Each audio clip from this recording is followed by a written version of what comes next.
All right. And we are live. That's it. We are live at Keep Talking 365. And I'm back for another episode of Keep Talking 365, the podcast.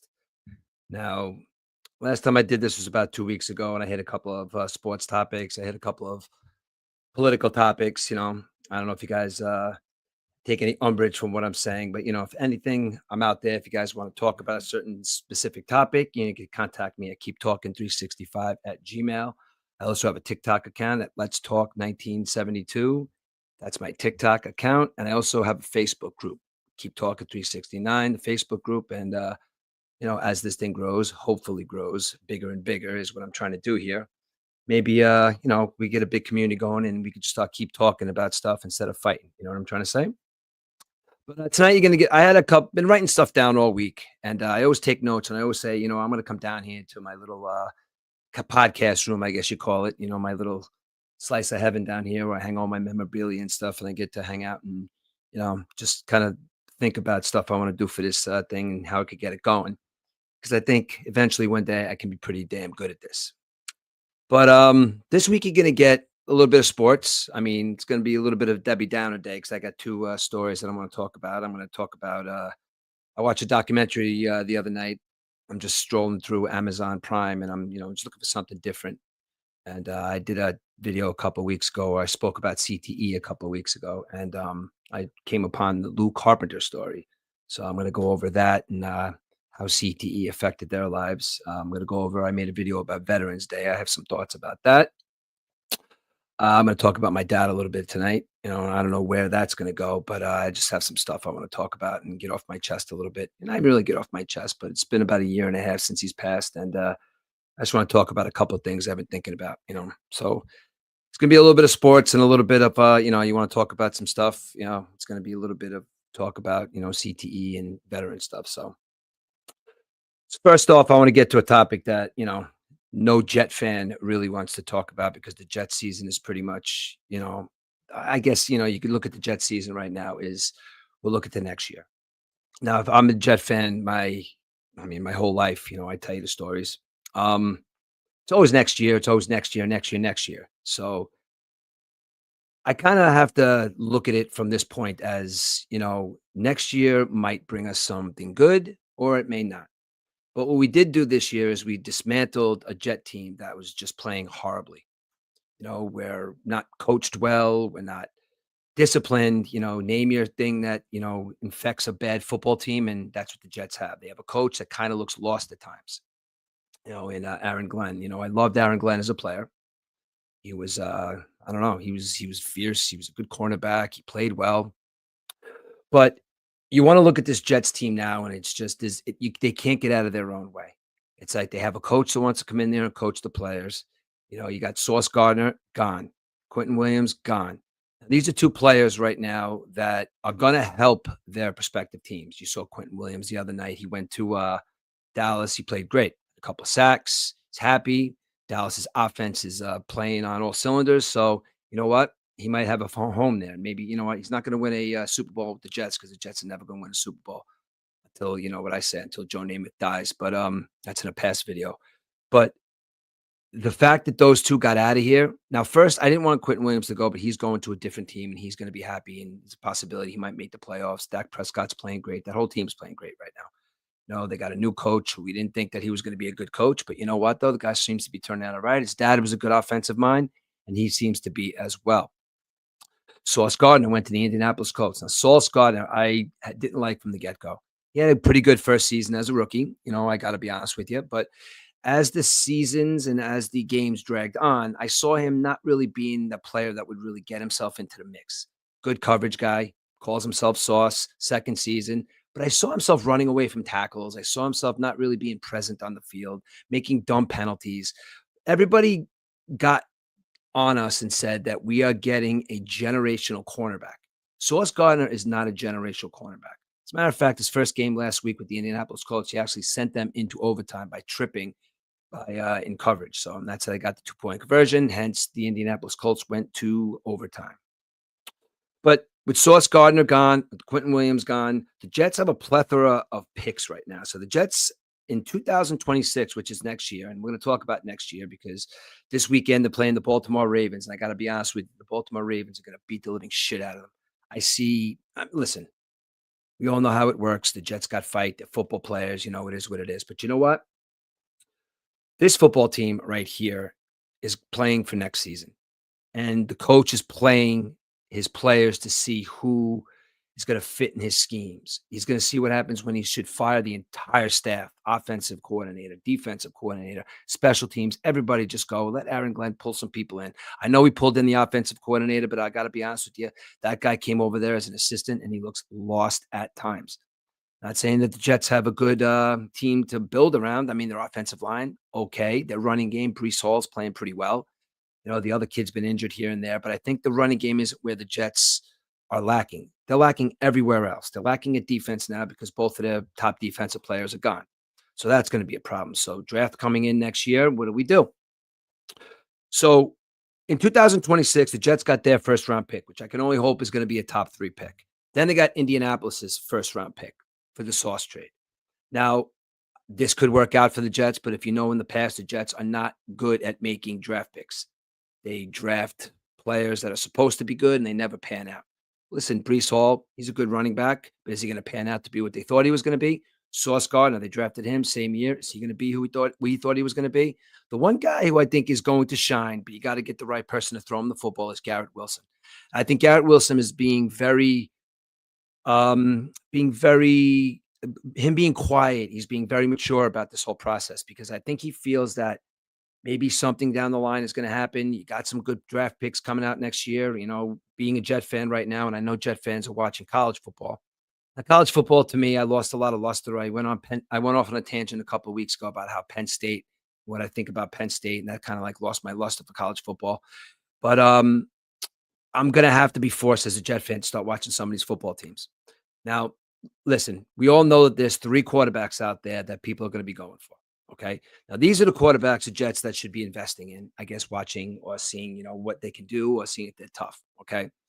Obviously, and it's an obvious, probably, I don't know how obvious it's going to be because of the fact that he hasn't really played the same competition as the other 2 guys, but Fernando Mendoza looks like a stud. Now, Indiana, they're undefeated right now. They're 10-0. The kid's, you know, got 2,700 yards. He's thrown 5 interceptions and he got 30 touchdowns. He's pretty much mowing teams over, but he's mowing teams over like Old Dominion, Indiana State. Iowa's a good team. They're a ranked team right now. They beat them 20-15. He had 233 yards passing against an Iowa defense. They beat the number 3 ranked Oregon. Oregon's a little low now, but at the time that they played them, they were a number 3 ranked Oregon football team. They beat them 30-20. Had 215 yards passing, and so on down the line. They beat UCLA, Michigan State, Maryland, Penn State, Wisconsin, and their next up this weekend is Purdue. So if you want to look at a kid that has all the talent, he has all the right people around him saying the right things, he's got a coach that says he's the next best thing, he's going to get himself a big contract. But watching him after the game, he's very excited. He looks very, I wouldn't say immature, but he looks like he's too nice. Now, you know what happens when nice guys come to the NFL? You know, sometimes they say nice guys finish last, but you have to be really, really exceptional to be a nice guy in the NFL. You have to have a little bit of fuck you in you. And I don't think that this kid, Fernando Mendoza, has enough fuck you in it to become the NFL, you know, number 1 quarterback of a professional football team. Will he gain it? Possibly. Let's see how he plays against Purdue, and let's see how he plays against a championship. If he can lead this team, this Indiana football team, to a national championship, I'd say Fernando Mendoza, smiles and all, he's kind of like Mamdami. Mamdami smiles, but you really know that he's a piece of shit down below. I'm not saying Mendoza's a piece of shit, but he smiles, but deep down, maybe he's a dog. Maybe he's got fight in him. Maybe he does want to get on that football field and play professional football and lead a football team to a Super Bowl eventually. Because I think at the end of the day, right now, that has got to be his mindset. And I understand he's got a Purdue team to face on Saturday that, let's be honest, he's probably going to throw for about 300 yards and a couple of touchdowns. And if they lock out that season with an 11-0 record, maybe they make it to a 1 seed or a 2 seed. We'll see how the other teams do this weekend. But the fact of the matter is Indiana is going to be playing for a national championship this year behind Fernando Mendoza. Now, if you're the New York Jets, do you look at this kid and do you take him as your first pick? Is the team that's going to have the first pick maybe the Tennessee Titans? Are they going to get a quarterback? Are they upset with Cam Ward? Do they think that he's going to be the future of that football team? I don't know. Cam Ward's been playing okay. He's not been playing to his expectations, but let's be honest. He's a freshman quarterback in the NFL. This is his first season, and maybe he need a little boost. Look at Bryce Young. The kid threw for 458 yards last week. He's starting to maybe make a staple as a quarterback in the NFL. But Cam Ward, who knows? Do they go and take another kid, Fernando Mendoza, get rid of Cam Ward? I don't think so. They're not gonna turn a blind eye to their pick from last year. So let's say the Jets have a top 3 pick. Giants looks like they're gonna have a top 3 pick too. They look like Jackson Dart might be the quarterback of their future. They're probably not gonna take a quarterback. So Jets get a 3rd or 4th pick. You're gonna have probably 2 of the 3 quarterbacks, possibly 2 of them looking at them in the face. You got another name a kid by the name of Ty Simpson. And Ty Simpson is the Ohio State quarterback, right? Now, we all know how Ohio State quarterbacks play in the NFL. They win some and they lose some. They look great because they're from an Alabama program. That's amazing. They're very well coached. They're very well. Let's see. Anybody looking here? Jamal High. The Jets scotch. That's I love you. I love you too. But the fact of the matter is, we're talking about quarterbacks for the New York Jets right now. Now, UCLA, like I said, Fernando Mendoza played well against. Lost my train of thought. I'm talking about Ty Simpson right now. See, I can't look at the comments and do a show at the same time. It's my ADD. We're going to go into that in another podcast. But now I got to focus directly on what I'm going to be talking about. Now, this kid, Ty Simpson, plays at Ohio State, and we all know Ohio State plays against over 100,000 people every single weekend. Now, I think that's got to be taken into account when you look at some of these quarterbacks, some and some not. Joe Burrow excelled as an NFL quarterback the minute he got in because he played at a big program. He played at LSU. But then look at a kid like Sunshine over there in Jacksonville. That kid's still waiting for his year, and I don't think it's going to come for him. I think that he is going to eventually find himself as a journeyman quarterback who played pretty good with Jacksonville, made the playoffs a couple of times. He's got 15 years in the NFL. And you know what, though? He made a career of it. But you know what, though? He wasn't the guy that played at Clemson. He wasn't the guy that lost to Joe Burrow. He just wasn't that guy. He never got it done, and he didn't do what he was supposed to do. He played well, made a career of it, but we looked at that guy like he was the second coming. Jets took Zach Wilson that year. We could have went and got him too. Who knows? Coaching, maybe something might have been different. But Ty Simpson, we're talking about him right now. His first season, he's been sacked 6 times this year. You know what that means? That means that his offensive line loves him. So it's going to allow him the time to throw the football. He's got 2,700 yards passing, 25 touchdowns to 4 interceptions. Now, Alabama, that's a team with the other quarterback I'm about to talk about. They beat Ohio State. Now, Alabama's a tough team because, like I said, like these big programs, they all kind of get that big professional football atmosphere. They pack these big stadiums, but they still got to realize that there's men on the other side of the football that are trying to kill them. So you have Fernando Mendoza, you have Ty Simpson, and what's this other kid's name? So how much I watch college football. Ty Simpson, I don't know. But you're looking at 3 quarterbacks right now that the Jets could actually get their mitts on and maybe, bring a quarterback in here that's going to be here for a significant amount of time and kind of build a program. There was rumors today that Dabo was going to come and be an offensive coordinator for the Jets. I don't see that happening. That's kind of like silly talk because Dabo is going to go from a head coaching job in the Giants to take a demotion in the same building. I don't think that's going to happen. But what I do think is going to happen is Aaron Glenn has to start making decisions, not Woody Baby Powder Johnson. He has to stop making decisions. It's kind of like the Wilpons had to stop making decisions for the Mets. They kind of starting to go in a different direction now because they sold the team to Steve Cohen, and that's for another podcast also. But he has to either A, sell this football team to somebody who cares, or keep his nose out of football decisions. Let the coaches coach. Let the GM do his job. The GM's doing an okay job. I don't know. He should probably be fired too. Let's just start from scratch, and let's just give maybe Aaron Glenn a little benefit of the doubt. Maybe he's a little overwhelmed this year. Lots of penalties. Lots of plays that could have went other way. He looked dumbfounded at times. Maybe he was dumbfounded because he didn't surround himself with the right people. I don't know the answer to that question, but the Jets have to do something. So Are they gonna maybe take one of these first round draft picks maybe and give them to possibly the Cincinnati Bengals, who might be a little upset with Joe Burrow because he gets hurt a lot? But then you get a quarterback who's almost a journeyman, who's almost a veteran. He's been around a couple of years. He's played in big games, didn't quite make it, but maybe it's just not the right and the proper atmosphere for him. Do we take these picks and do we trade them for Joe Burrow? Do we look at Tampa Bay and say, what do you got left in Baker Mayfield if he doesn't do it for them this year? Mac Jones? No. Does Jackson Dart leave the Giants? Do we swap first round picks? No, that's absolutely not an option either. The only option really to me would be Joe Burrow, and I don't think that's going to happen. So the Jets are going to have to do their due diligence and look at these college quarterbacks because one of these three guys is going to be the future of the New York Jets. They're going to have to pick up maybe another wide receiver, maybe. They're going to have to pick up a defensive lineman, possibly. But the fact of the matter is, next year in 2026, the Jets have second round draft pick. They have Dallas's second round. They have 2 first round picks and 2 fourth round picks and a 6th round pick. So you know what has to happen? The Jets have to do something next year and make a splash. Listen, they made a splash 2 years ago and got 3 people that I didn't think that they were going to get. 2 of them, Brees Hall, good. He's working out a little bit, but he doesn't seem to have a little bit of the oomph that maybe he should have. Sauce Gardner gone. Garrett Wilson, maybe he's just being patient. But you know what, Jets? Get the right kid from the right college, the right program with the right attitude to throw the ball to Garrett Wilson. And then you're going to have a big star on your hands. Well, that's my Jets talk, and that's the local talk, and that's kind of like, how I feel, and I feel what the Jets are. The Jets are going to get beat this weekend by a significant margin. They're going to lose. They're going to lose big. And that's just is what it is. And I don't mind that. I'll watch the football game. I'll see if there's some kind of like new stuff they're trying. If there's some young players that might have some talent. But other than that, I'm going to probably watch the Jets get the shit beat out of them by Lamar Jackson and the Baltimore Ravens. I watched a documentary the other day. I was kind of flipping through the channels. I like to kind of look at different stuff, and see what's going on.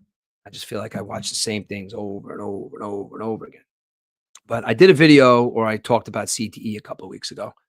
As a matter of fact, on my last podcast, I talked about how Tua should kind of quit football because I think that, some of his stuff, some of it, the way he's acting, maybe it could be attributed to CTE, the whole thing with his hands, a couple of years ago. But CTE is a big problem. It's a big problem all over the place. I mean, look at all these former WWF wrestlers, WWE wrestlers that have killed their spouses, that have committed suicide. It's just like, soccer players get it, hockey players get it. You name your sport. If you get hit in the head, boxers, UFC, if your brain rattles around in your head for a significant amount of time, it doesn't even have to cause a concussion. It literally just has to be that little bit of rattle. You're going to eventually get some kind of brain damage. I watched a documentary about a man named Lew Carpenter. Now, Lew Carpenter was a football player that played in the 50s, 60s, and part of the 70s, went on to be a successful coach in the NFL with the Green Bay Packers and with the Philadelphia Eagles.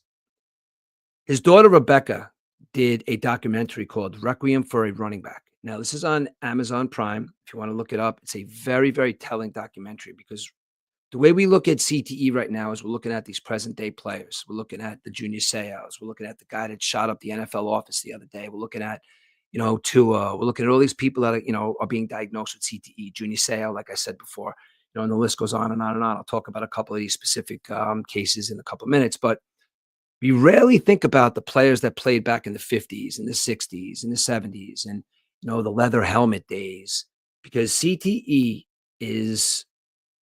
Now you have, look, I'm not a doctor, obviously, but basically in layman's terms is you have a protective shell or protective membrane around your brain that's supposed to protect it from outside stuff getting in to messing up your brain chemistry. When your brain rattles around a little bit in your head, little tiny little punctures, little tiny minuscules, maybe little tight blood gets in here and there. And it starts to kind of mess up your brain chemistry a little bit. And this stuff kind of like attacks different parts of the brain. Some, get very forgetful, early dementia. But anyway, even this day and age with all these players that have all this protective equipment, they're still getting it. And they're still being diagnosed with it because up until a couple of years ago, this really wasn't even being recognized by the NFL as that actual sport causing concussions and causing CTE up until 2016. So Lew Carpenter played in the 50s. He won 3 championships with the Detroit Lions. Okay. He was a very good football player. He was a running back. He had a family, loved his family. He had daughters. He's married, lived in Milwaukee, lived in Green Bay, loved Green Bay, played for the great Vince Lombardi, won Super Bowls with Vince Lombardi. Vince Lombardi is, he tell the stories. He was, probably a hard guy to play for, I would assume, as were a lot of those men back then, because it was hard men back then. There was no, water breaks or anything like that. You just got there to play fucking football and beat the shit out of somebody. That's the kind of era that these men came from. So what was kind of happening is Lew Carpenter, he retires from football and he gets a coaching job, like I said, with the Green Bay Packers, becomes the head coach. Football's his life. Back at home, things are starting to change a little bit. He's very quick, tempered. Rebecca, his daughter, who did this documentary and was it was amazing at it. I mean, told me so much stuff that I didn't even know. I didn't even think about, with these players back in this, in the 50s and the 60s and 70s. But she would tell it from a perspective of a daughter and would tell it from a perspective of they interviewed the mom. They interviewed these people who are a direct part of this person's life, who witnessed firsthand significant changes in the way they were acting. Now, when they would come home and they would be away from other football players or other what they know, because a lot of these men, that was all they knew. So when they came home, they were out of their element and maybe something pissed them off. Rebecca tells a story about how her mom went out one night with a couple of her friends. And I guess, she told everybody was supposed to know. But from what I understand, he came home and threw a tantrum and started, throwing stuff all over the place because, who was she to go out? She's a whore and just saying all these crazy things about the wife, who was a very good wife. Reason she wanted to get out of the house a little bit because the husband was acting a little weird, and the kind of the family from there kind of got a little bit kind of, you know, they were getting, further and further apart because of the way Lou was acting. But again, back then, nobody thought that football could have been the answer to all these problems. She ran into somebody named Greg Lenz. Greg Lenz was a football player back then too. Greg Lenz has a story about his wife would go to the store, and when she would leave, he would go outside and get a shotgun, and he would stand there, and he would have the gun pointed to the house. And when the wife would come home, she would just come in like nothing happened. One day, the cops were called because somebody said that somebody was out in front of the Lenz house with a gun, and the wife just said, "Oh, that's fine. That's just Greg. He's not going to do anything. Don't worry about it." Little bit, that Greg wasn't pointing the gun at his house. He was pointing the gun and turned around and finally killed himself, which is absolutely terrible because the pain that must have been going on in that man's head because he didn't know what was going on must have been so, just beyond the realm of what we even think about, men could endure. So this is a big problem for Rebecca and her family. Eventually, he goes on, like I said, he becomes the coach of the Philadelphia Eagles. And she does this interview as a young girl back in 19, I want to say it was 1996. And he looked like his eyes looked like very distant. She was asking him questions. He was forgetting stuff. And he was kind of coming to the downturn of this chronic encephalopathy. Look at me trying, like I said, I'm not a scientist, but the fact of the matter is he was gone. He was leaving the whole time, but he had football to fall back on. But the fact that his brain every day was just leaving, he didn't want to be around anybody, but he wanted to be by himself. He felt down on himself. And eventually it just got too much to a point where back in 2007, he finally susceptible to this nasty disease. It just ate his brain away. Ironically, in 2007 is the first time really that there was kind of like a congressional hearing on CTE against the NFL. And these players that were in front of Congress was kind of like, remember with the steroid era when they went in front of Congress, this is kind of just guys trying to get health benefits for retired football players. Now I know in the past, I don't know if anybody's seen anything on Earl Campbell. Earl Campbell was known as being one of the fiercest running backs ever. The poor man cannot get out of a seated position. That's just physical stuff.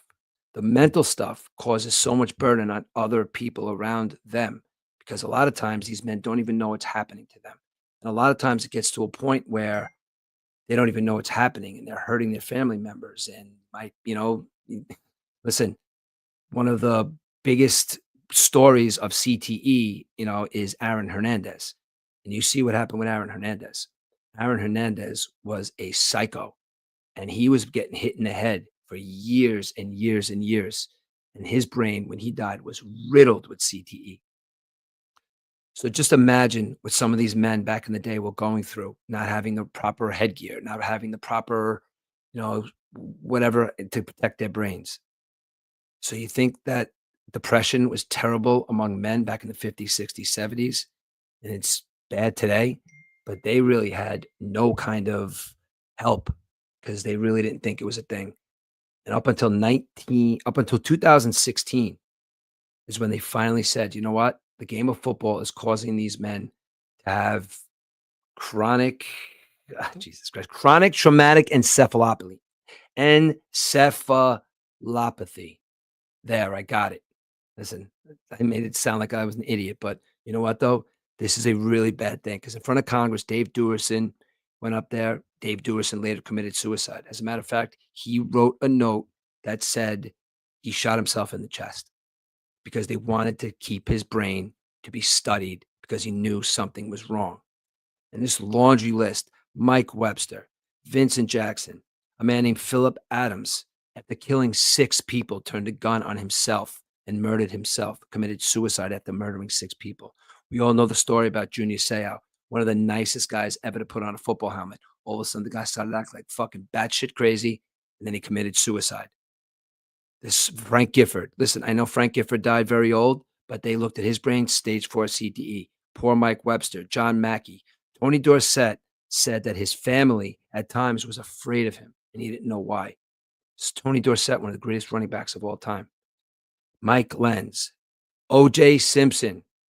O.J. Simpson showed showed everybody that you don't have to look depressed. You don't have to look like a psychopath to be a murderer. Now, I don't know if it was CTE that made him kill those people, but he's a murderer. And I don't know if it was CTE that affected a different part of his brain that made him do that. But listen, Philip Adams murdered 6 people. He had CTE. O.J. Simpson murdered his wife and her boyfriend. A little bit of jealousy, yeah. A little bit of brain damage, yeah. But you know what, though? He's dead now, too. And he had CTE. They looked at his brain. A.J. Dewey, the guy that ruined my day in 1982 by intercepting Richard Todd, he had it too. Kenny Stabler, Andre Waters. The list goes on and on and on. On and on and on. I love the NFL. I love football. And there's always going to be men willing to put those helmet and shoulder pads on. Parents are kind of looking at this as, do I really want my child to become a football player? Football, I think, has become more of, it's not like everybody just goes to play football. Football right now is in your blood. I think if you're going to become a football player right now, it's in your blood and it's just something that you do. Unlike other things or some like other things, you just do it. As a matter of fact, this documentary I just saw, his grandson right now is a high school football player playing at a high level, getting looked at by D1 colleges. Rebecca, the one that did the documentary, this is her son. And she says, I have to be okay with it because this is what he wants to do. He says he trusts the doctors, he trusts his coaches, and he trusts everybody around him. It has to be a way of life for people to play football these days. Because you know what? At the end of the day, suicide, murders, Aaron Hernandez, it definitely has something to do with their brain chemistry being fucked up. Listen, a lot of these guys maybe have other things going on, when, you know, like I said, a lot of mental health. Maybe they had trauma as a kid, but getting the brains beat in on a daily basis really is not going to help that. So I do not want to see football go away. I do not want to see football turn into flag football because that alone will just become a game that really just people aren't going to watch it because we like the violence. We like the hard hits. We like seeing people compete and be dominant. It's like the modern day gladiators. These guys get into an arena and they beat the living shit out of each other for 3.5 hours for our enjoyment. I love it. I hope it doesn't go away. I feel terribly for these men that are getting this vicious, vicious brain disease. I don't know what we can do about it. I don't know if there's going to be something we even can do about it. But if you enjoy watching football, enjoy it watching now because I don't think this is going to be the same game in 20 years because way too many things are happening to these ex football players, as wrestlers, as soccer players, as you name your game. Because I'm just doing this on football. I'm about to start talking to you about Vietnam veterans and veterans of foreign war and post 9/11 veterans. You know, there's got to be some sort of CTE maybe going on there that causes the PTSD and all these letters because something's going on there as well that we need to look into. As far as football, I guess enjoy football right now while you can because I don't know if it's going to be the same game in 20 years because a lot of parents aren't letting their kids play football, and a lot of dads are kind of second guessing or maybe going with the flow. But you know what, though? At the end of the day, football is a dangerous sport. Hockey's a dangerous sport. These are all dangerous things that these people do. I'm an iron worker. I have a dangerous job, but we do it. So until people stop doing it, let's just enjoy watching the NFL. All right. Veterans Day. All right. Now, this is where kind of going to put the notes away. Sorta. I got a couple of notes I got to do here. I did a video the other day about Veterans Day. Now, I said that Veterans Day should be a national holiday, and a family member of mine corrected me and said it is. But it's not a national holiday like I think it should be. Now, when I say national holiday, I think it should be like Christmas. It should be like Easter.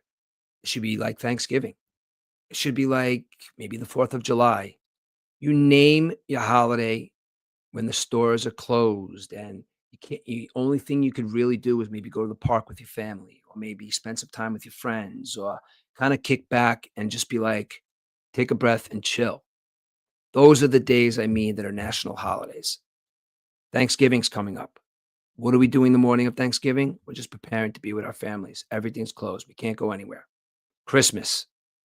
I guess some stuff is open because, it's kind of a split holiday. Hanukkah's around the same time. But you know what, though? For the most part, everything shuts down for Christmas. Unless you want to go to a Chinese food restaurant, like my old partner E Dubs used to say. That's right. My old partner E Dubs used to say Chinese food restaurants are open on Christmas for a reason. The Jews love Chinese food on Christmas. So there you go. So if you don't want Veterans Day to be a national holiday, if you, for some reason, you don't think that they deserve to have a day all for themselves to say, not even just I'm not even saying have a parade. I'm not even saying have banners strung along saying thank you for your service. Maybe some of them want to, maybe don't. But I just think it's a day when they wake up, they know that everything is closed and you can't go to the store and you can't go to the bank and you're not going to get mail for that one day because of them because we're remembering what they did for our country. That's it, guys. I think it should be a open and shut case. Veterans Day should be a national holiday where everything's shut down. I guess maybe some people maybe disagree with that. I don't know. But the amount of people that are coming into this country and bringing their own culture here, not going to get into that right now. That's going to be for Saturday morning's podcast. But the amount of people bringing their culture here that's not American is probably lowering the sentiment a little bit with the people around this country that kind of hate America right now. So throwing out the fact that Veterans Day should be a national holiday and everything should be shut down. Yeah, I do agree with that. Is the sentiment maybe yes or no? I don't know because who knows what culture we're going to be following in the next couple of years in this country and let alone New York City. And again, that's going to be for my podcast tomorrow. Veterans Day should definitely be a holiday where everybody is looked after. I have some friends that are veterans. I'm an iron worker, local 580. We have a lot of veterans post 9/11 veterans, Vietnam veterans, proud iron workers. We have veterans of all foreign wars, men and women in the trades throughout New York City and throughout the country. We have a Helmets to Hard Hats program that if you spent time in the military and you are a veteran, we're going to give you ample help to get a great job building New York City or pick your state, pick your locality. It's a great program. As a matter of fact, I think some of the best apprentices have come to that program because they're used to doing stuff that's hard. And not only is the work hard that happens when these men and women go away and fight for, I guess, our country, fight for our way of life, or just fight for whatever they're just told to do because they're in the military. I don't think that's easy. As a matter of fact, it can't be easy. Let's take Vietnam, for instance. Now, my dad was a Vietnam veteran. I'm going to get into that in a couple of minutes and never talked about it ever. What I do know is that 94,500 suicides recorded from 1979 to the year 2019 of Vietnam veteran. And that's not to mention the enormous amount of mental health burdens. I have to plug my computer in, so you're going to have to give me a second. Great time for that to happen. Huh?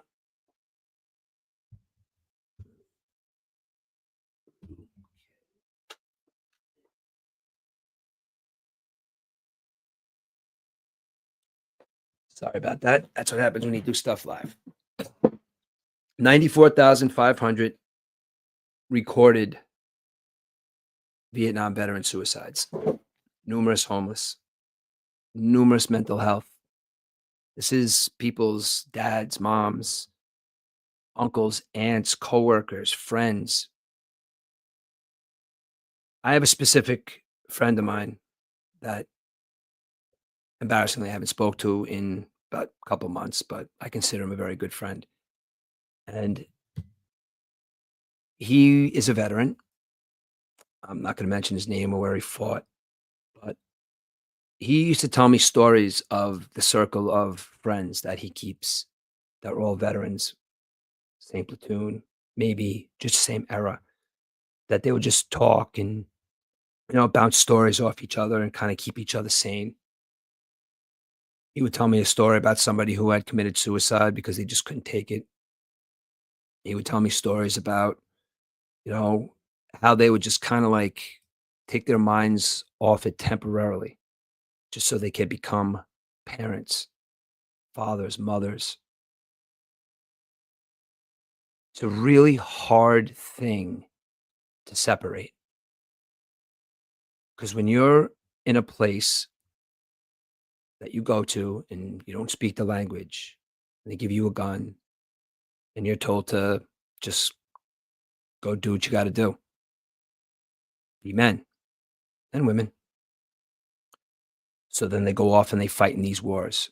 And a lot of them, I guess, don't really know. I mean, Platoon is one of my all-time favorite movies.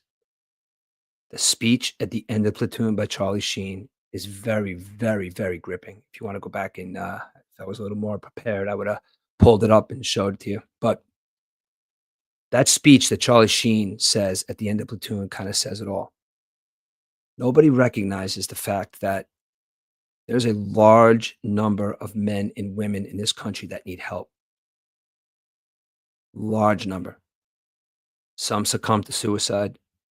Some have enormous amounts of PTSD that they drive themselves crazy every single day, dragging themselves out of bed to just have some sort of a normal life.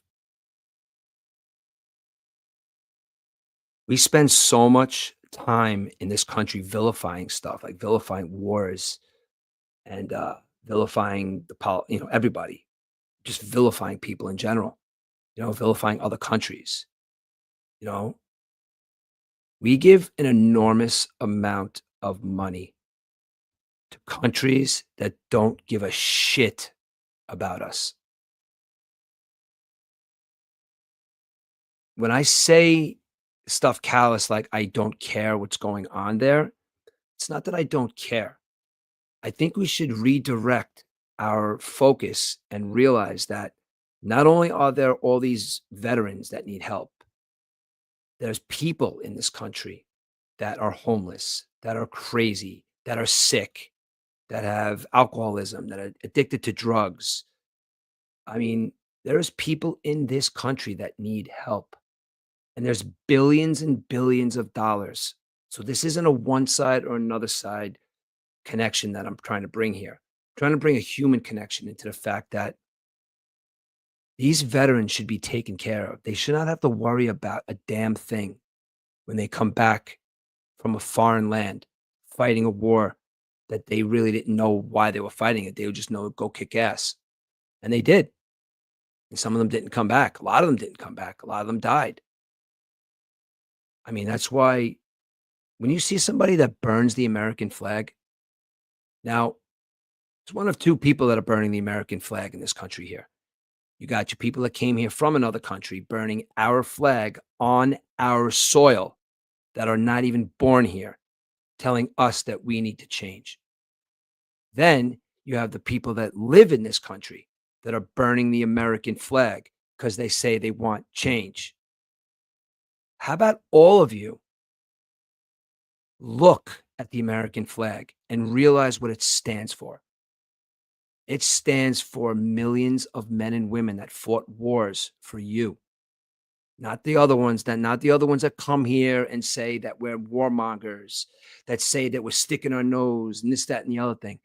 Whatever your policy is or whatever whatever your take is on war, put that aside and realize that there's human beings that were told to go do that. Human beings. Vietnam veterans were drafted and told to go to Vietnam. They were pulled out of high school. They pulled their number, gave them a gun, and said, now go fight the Vietnamese. Why? I don't know.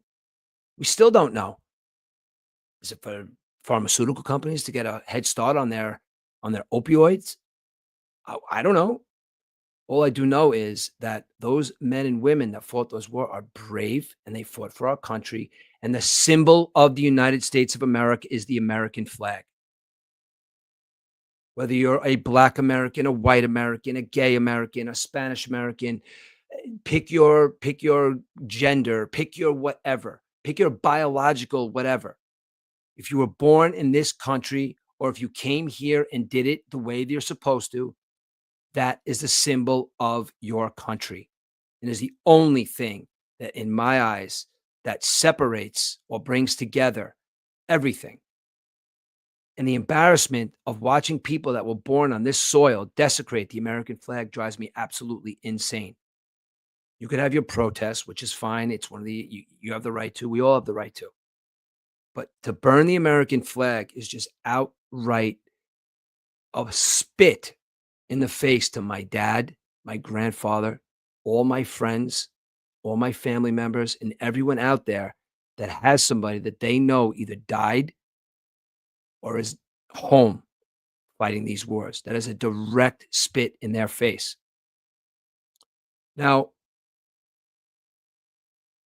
I think there's got to be something done about veteran suicide. And that's just the bottom line. I watched I'm going to talk about my dad a little bit now. I don't know where this is going to go, but I just have a couple of things I'd like to say.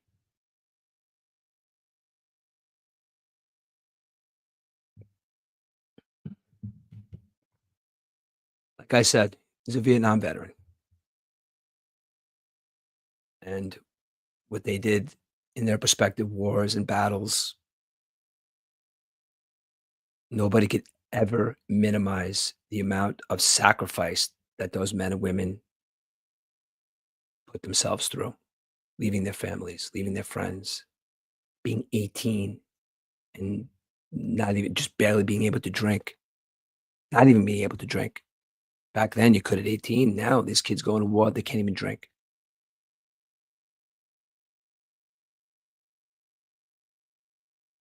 When my father passed about a year and a half ago, And when he passed, I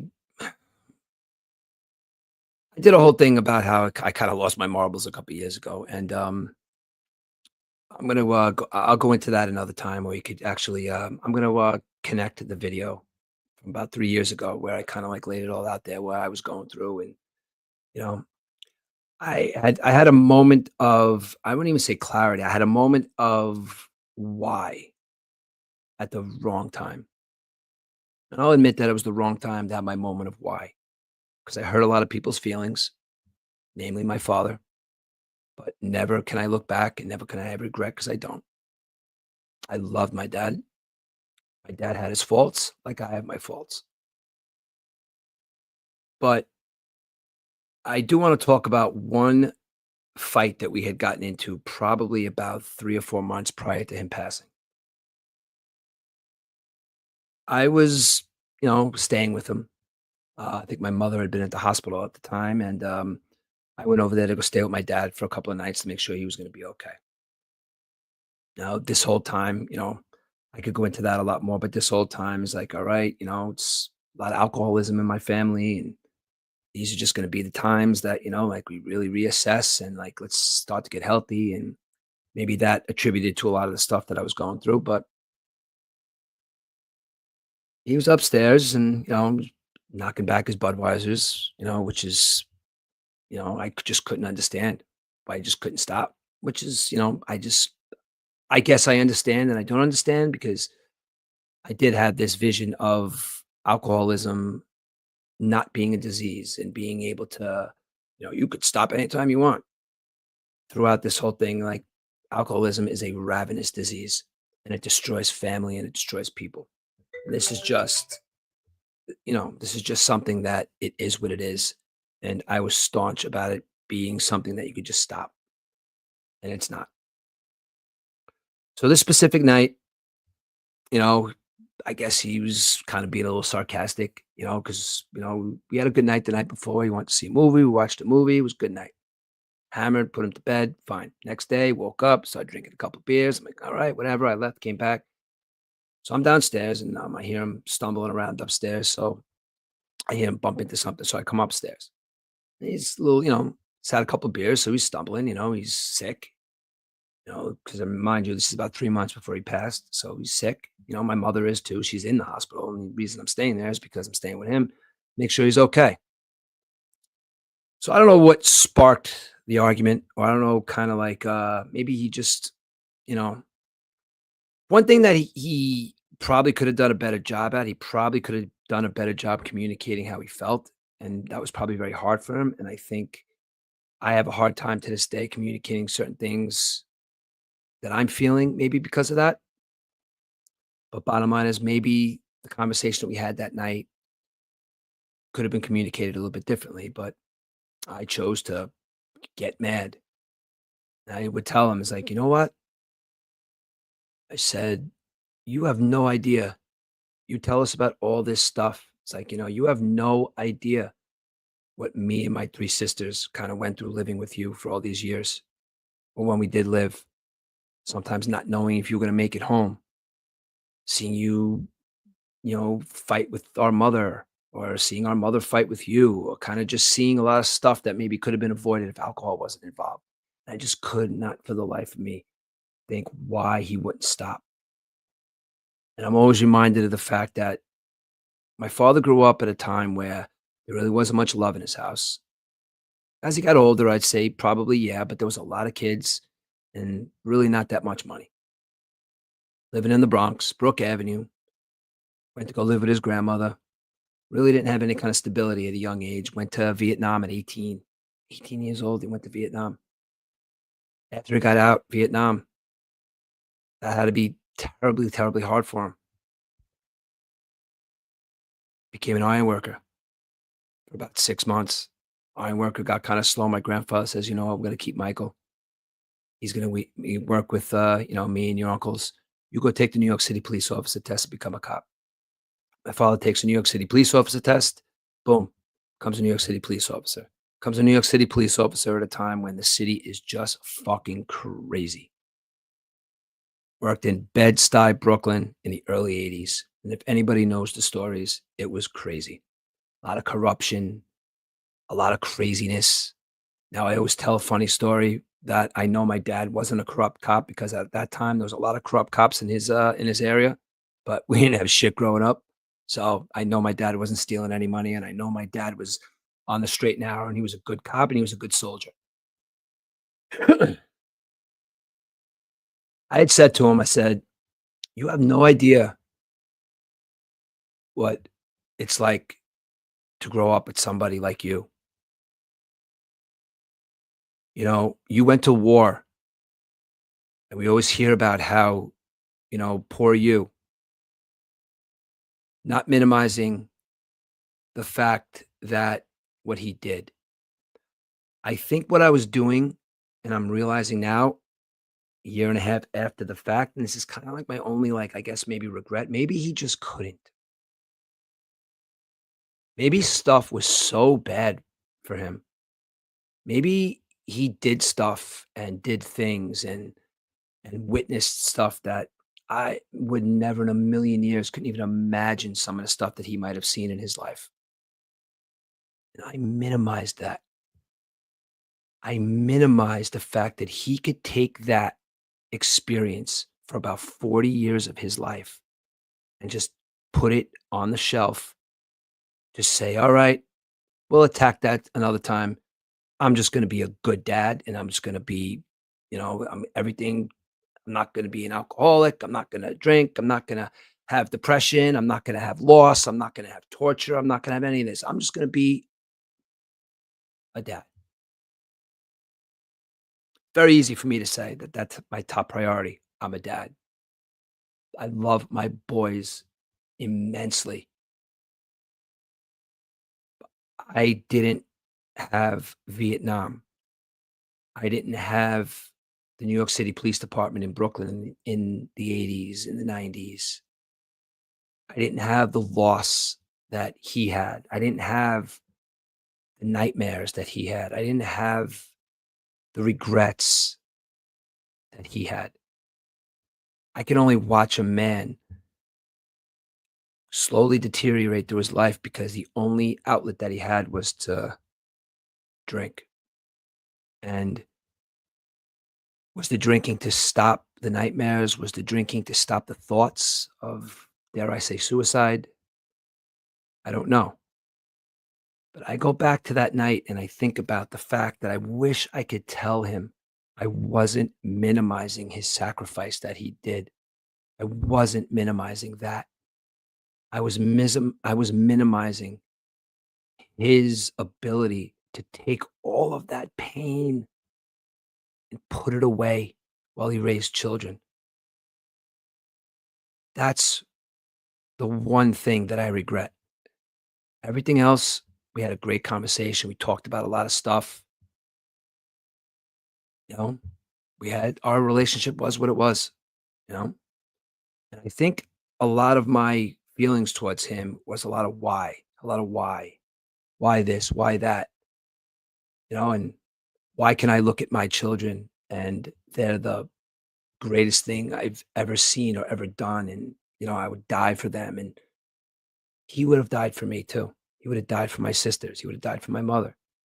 He just had a lot of pain and a lot of suffering that he didn't know how to deal with.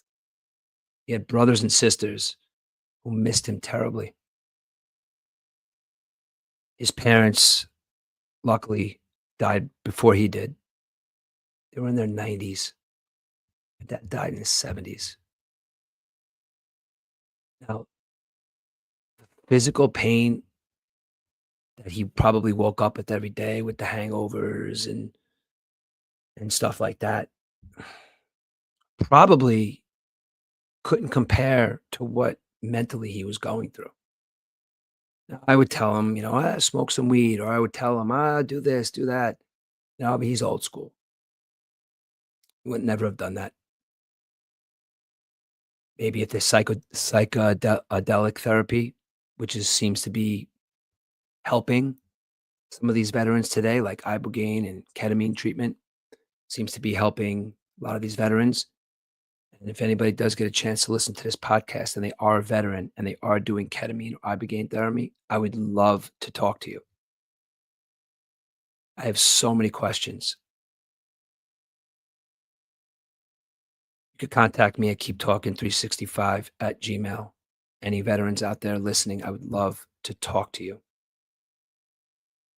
When I first started this podcast, that was the initial thing that I wanted to start doing. I wanted to start talking to podcasts. I wanted to try to understand my dad more. I wanted to understand why my dad did the things that he did. And it wasn't stuff that was done because it was malicious. It was done as distractions. He distracted himself and destroyed physically what he had too early, cancer. And you would think sometimes that, like, there's so much family that surrounded him, like our family. I went a little crazy back then, and I kinda, somebody said to me the other day, what happened was I was talking to somebody, and, I said, "I opened up a lot of doors," and I said, "These doors are open, and they're not gonna be closed until they're closed." And I guess maybe I caused a lot of hurt. I caused some pain, but I think it was stuff that needed to come out, and I think I'm better because of it. But I do think back to that night specifically when I minimized his ability to take his feelings and put them off to the side to become a dad, when in actuality, the horror and the nightmares that he was going through, probably I couldn't in a million years fathom. Now, he was our dad, and I miss him because, there was good stuff about him. He was funny. I'm very sarcastic. I'm very quick. I'm very charismatic. People have told me I could talk to anybody. And I get that from him. And alcohol just through the years just kind of like made that disappear from him. I go to work. People like me. I mean, they say they do anyway. think I'm uh I think I'm somebody that can carry a conversation with anybody. Like I said, my dad was very charismatic, but he lost that somewhere.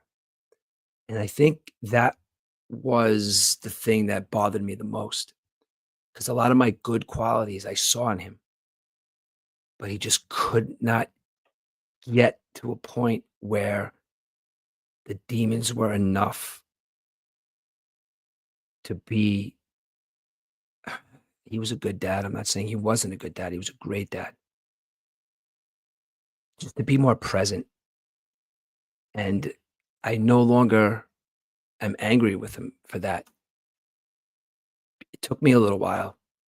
And that was just the anger part of it. Like, when I say, like, I had nobody teach me how to fight, I had to learn that on my own.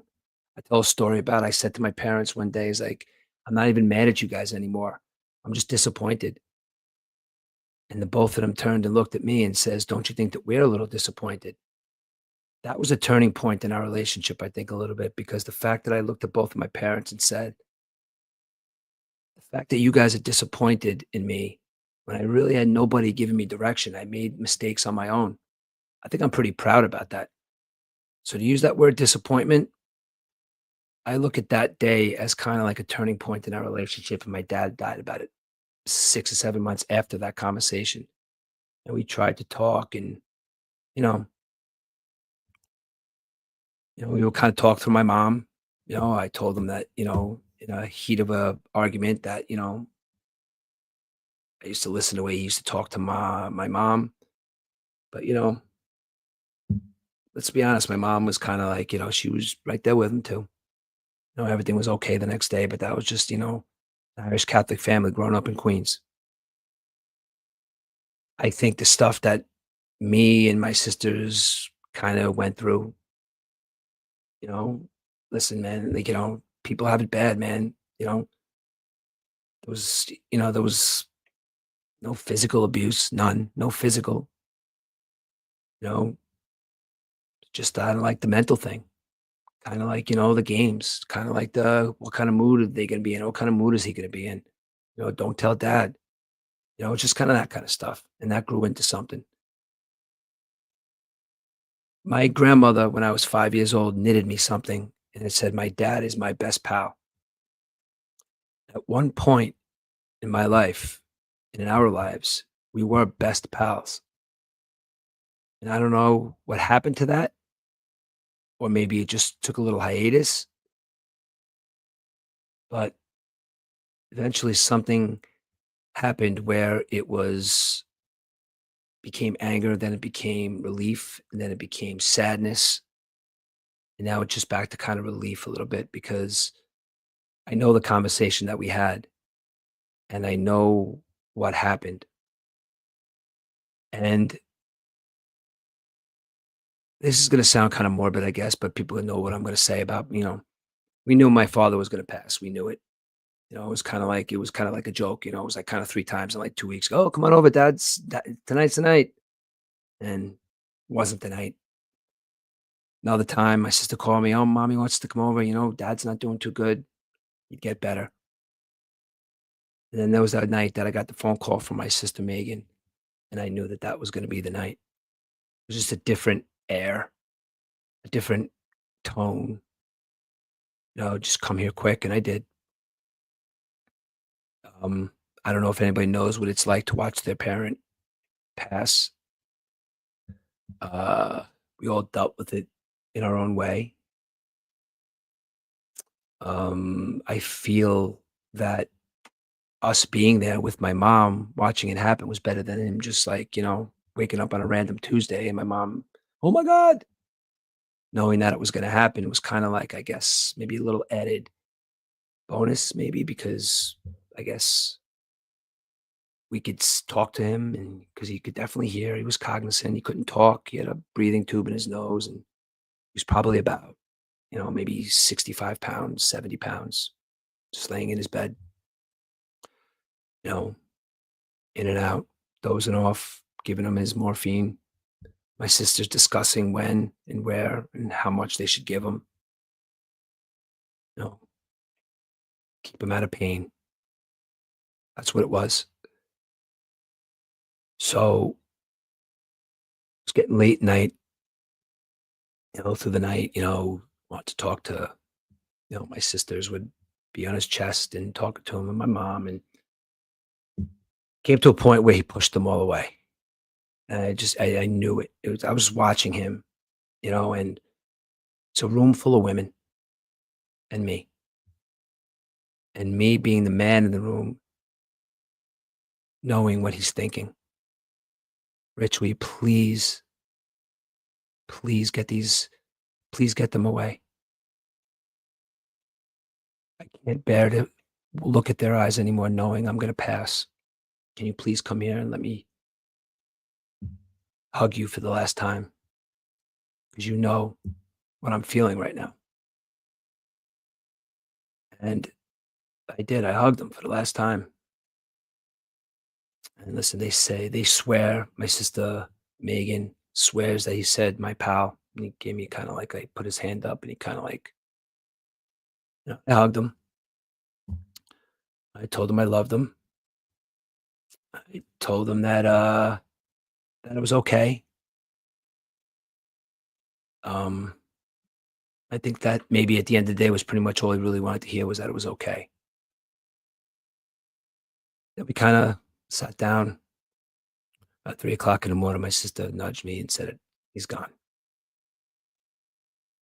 He had passed, and, his pain was over.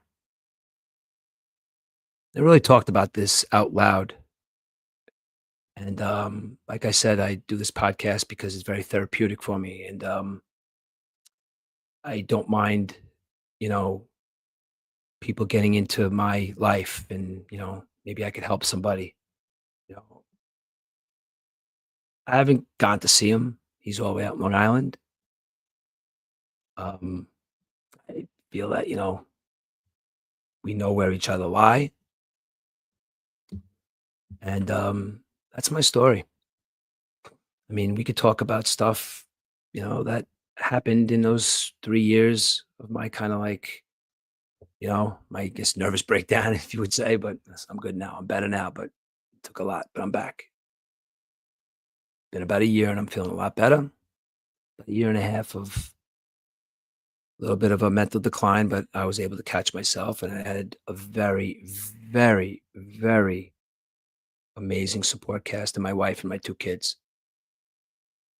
And anybody out there that think that there's anything else in the world more important than your family, than your wife or your husband and your children, if you're lucky enough to have kids and you're lucky enough to have a supportive spouse, that is the best unbreakable unit possible. The war must have been so bad. Being a cop must have been so bad. Dwelling, reaching out for help inside, but never actually saying the words must have been so hard. That priority was kind of pushed aside. And again, I need to stress that it was not all bad. He took me to Met games, he took me to football games, he took me to baseball games, circus, we'd have catches outside. The catches stopped maybe when I was around 12, but I do remember 6, 7 being out in the middle of the street having a catch with my dad. And I do say a father and son having a catch is the greatest form of bonding that you could actually have. Even if you don't play baseball, even if you know nothing about the sport, get a glove, get a baseball, and bring your son outside and have a catch, because that right there is time. And I think that I just said a word that I think that that is wherein lies what I think I'm most upset about is I wish I would just had more cognizant time where he wasn't being the selfish alcoholic that the alcoholics are, where he was being him, where he was being that charismatic father, he was being that charismatic friend. Everybody loved him. I think I went to a policeman fireman hockey game, and we went to the bar afterwards, and it was filled with cops and firemen. And I saw some guy grab my dad, he kissed him right on the lips, and I'm like, "Oh my god!" It's like, "What's going on here?" And then I tell the story about it being at a union meeting one night, and I'm well into my 10 years of being an iron worker, and I see my friend grabs me, gives me a kiss right on the cheek, and at that moment, I look back and I says, "Oh my god, like I'm my dad. People like me."